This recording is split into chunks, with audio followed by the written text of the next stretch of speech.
This video will try and help you to understand how our minds try to protect us from stress overload.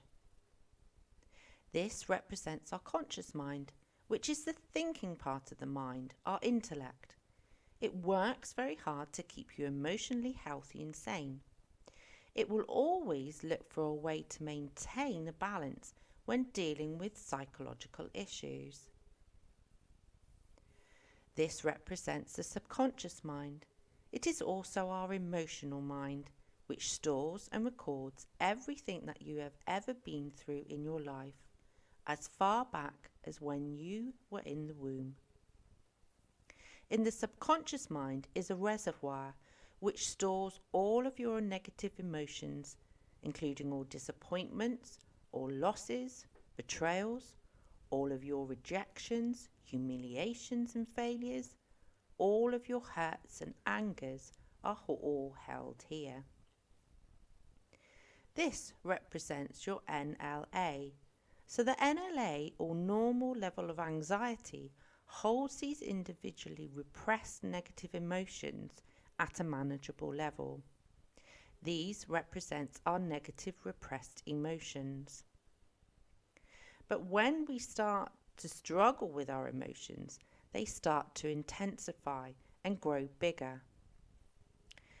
When our anxiety gets too much for us, it will push up to reach our critical level of anxiety, or the CLA.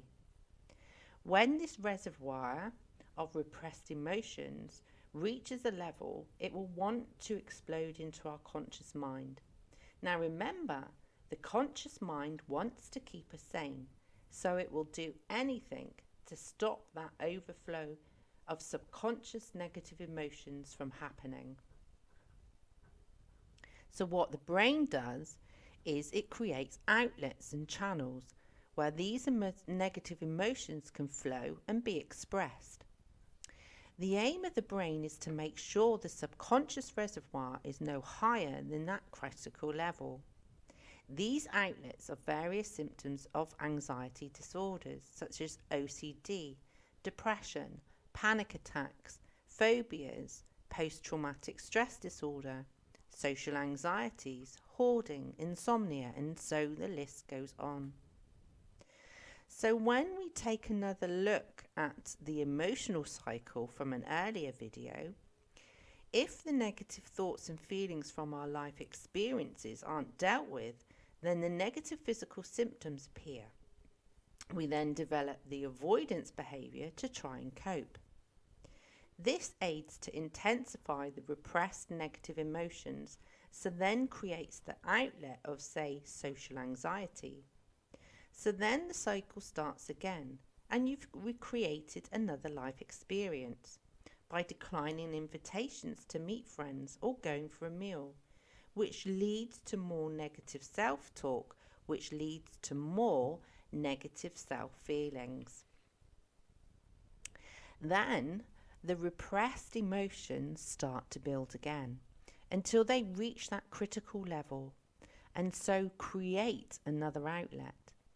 And this cycle will repeat and go on until you reach the stage where you need to help yourself to release the repressed negative emotions that you have buried and kept burying.